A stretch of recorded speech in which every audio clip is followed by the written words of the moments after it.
Fideo dosbarth tu chwith ar gyfer mathemateg uwchgynhaliol uned 1. Darganfod pwyntiau arhosol a braslunio gromluniau. Felly, os ydych chi'n cofio ar diwedd y cyflwyniad diwetha, dyna beth oedd gyda ni. Os oedd uchafbwynt gyda ni, neu pwynt maximum, i'r chwith oedd y graddian yn positif, ac i'r dde, neu ar ôl y pigen, oedd y graddiant yn negatif.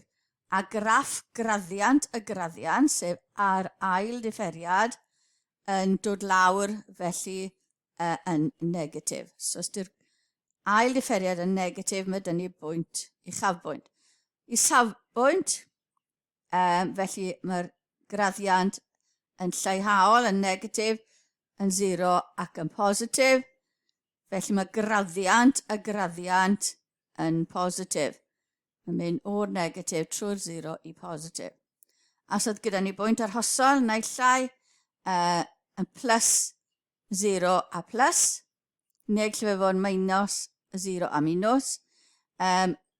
Os dyw yn, mae gyda ni 0 fel yr ail ddifferiad, yr ail ddeilliad, ond mae fe yn newid arwydd bob ochr. Chi'n gallu cael pwynt arhosol lle mae'r ail ddifferiad yn 0, ond mae fe ddim yn newid arwydd, so byna chi fod yn ofalus. Felly, enghraifft 1, ymchwiliwch i fewn i yn haflu 2x cube minus 3x sgwar minus 12x plus 5 i weld os oes yna bwyntiau arhosol. Lluniwch fraslun o'r gromlin gan nod yn glir y pwyntiau arhosol a'r pwyntiau lle mae'r gromlin yn croesi'r uchelyn y. Felly, yng nghyflwyniad 7-2-1, darganfod pwyntiau arhosol, gwelwyd bod gan y gromlin yma 2 bwynt arhosol yma. Felly, gwyddom bod gan siap hafaliad cubig gyda chyfernod positif i'r term x cube un o'r siapau yma. Naill llai, so mae fe'n dechrau'r chwith, gwylod chwith, milan i pigyn i pwynt maximum, neu uchafbwynt, i pwynt minimum, i safbwynt, a mynd lan. Neu, mae ganddo fe ginc yn y canol fan hyn. Mae fe'n mynd yn arhosol, mae'r graddiant yn 0 wedyn mae'n cynyddu. So, os dwi'n positif, dyna'r ddoi siap ni'n gallu cael. Ond, mae gennym 2 bwynt arhosol o'r ateb blaenorol, felly mae rhaid iddo fe fod y siap chwith. Felly ni'n gallu dechrau gyda hwnna. Nawr, ni gwybod o cyfesurynau bod 1 yn gyffyfod ar un chwith yn gyffyfod yn minus 1,12 a'r un dde yn 2 minus 15. Rydym angen gwybod lle mae'n croesi'r uchelyn y, felly mae hyn yn digwydd pan mae x yn 0, sy'n rhoi'r pwynt, felly x yn 0, 0, minus 0, minus 0 plus 5, so mae y yn mynd i fod yn 5, sy'n rhoi'r pwynt 0, 5 i ni. Felly ni'n croesi'r uchelyn y yn y pwynt yna. Felly ni'n osod yr uchelyn y mewn, a gosod yr uchelyn x mewn, jyst i slaw na hwnna, yn y myna. Braslun i angen, mae angen gweld y siap, lle mae'n croesi'r uchelyn y a'r pwyntiau arhosol. Mae'r dull yma yn gweithio os ydyn adnabod siap y gromlin, ond rydym ddim yn aml yn gwybod beth yw siap y gromlin. A nid yw hyn yn ddigon ar gyfer ar cwestiwn arholiad. Rydym angen cyfrifo natur y pwynt arhosol. Felly dyma beth i ni'n neud. Ni'n darganfod yr ail ddeilliad, differu'r ail waith. Felly differu'r tro cynta, ni'n gael 6x di sgwario minus 6x minus 12. Differu'r ail waith, felly ni'n gallu cael 12x minus 6. Wedyn, defnyddio hwnna i ddarganfod natur y pwyntiau arhosol. Felly mae gyda ni 2 bwynt arhosol. Oedd minus 1,12 dyn ni, felly gosod yr x yn minus 1 yn yr ail ddeilliad. A ni'n cael 12 lle os i minus 1, minus 6 sy'n amlwg yn negatif. Felly mae pwynt maximum neu uchafbwynt gyda ni fyna. Ond ni'n gallu gweld o'r siap ta beth, ond i ni'n mynd i weithio trwy'r cyfrifo. Felly dyna ni pwynt uchafbwynt yn y fanna -1, 12. 2 minus 15 oedd y pwynt arall, felly gosod x yn 2. Felly 12 llosi 2 minus 6 yn amlwg yn positif. Felly mae pwynt minimum gyda ni i safbwynt. A dyna ni 2 minus 15 fel yr isafbwynt.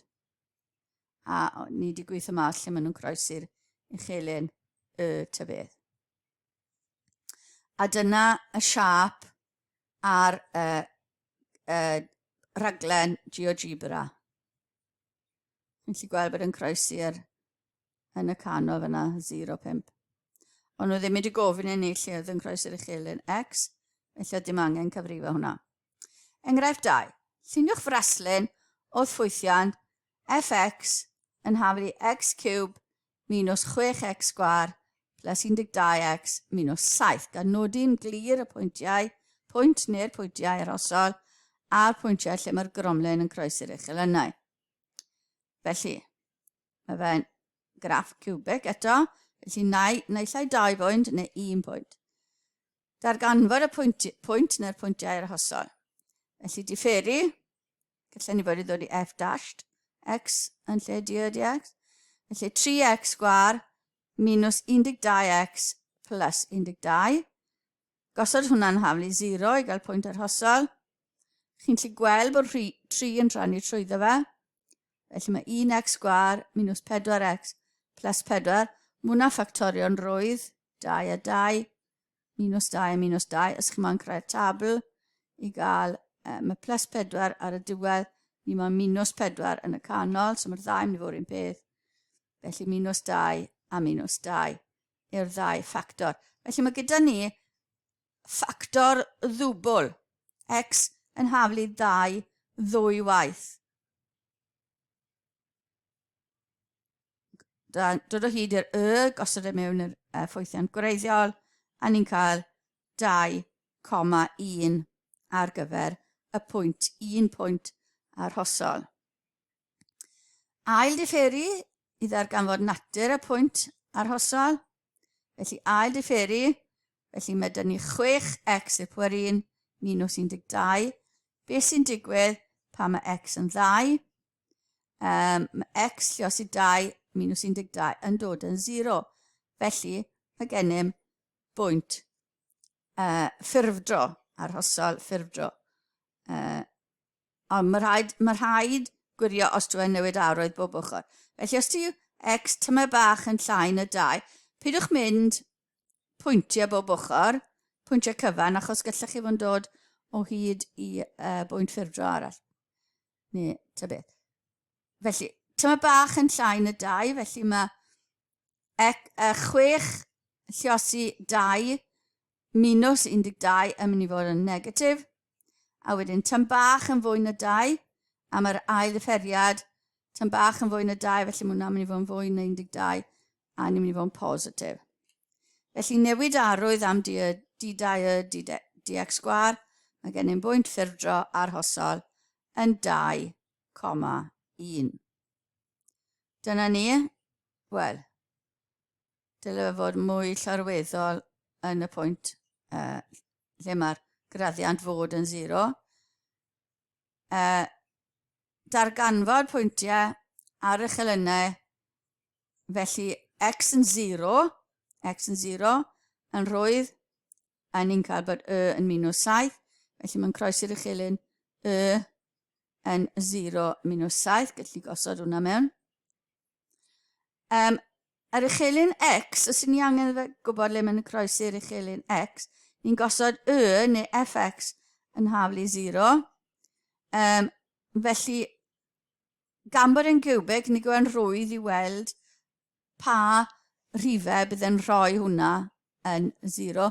Felly, ond os ych chi'n sylwi, os gosodwn ni 1 yn lle x, gawn ni 1 minus 6 plus 12 minus 7 sy'n dod yn 0. Felly mae x yn haflu 1 yn wreiddyn i'r ffwythiant, ond mae fe hefyd yn 0, felly dyna beth oedd angen. Ni angen yn haflu 0, a ni'n gallu gweld bod yn croesi fyna yn 1,0.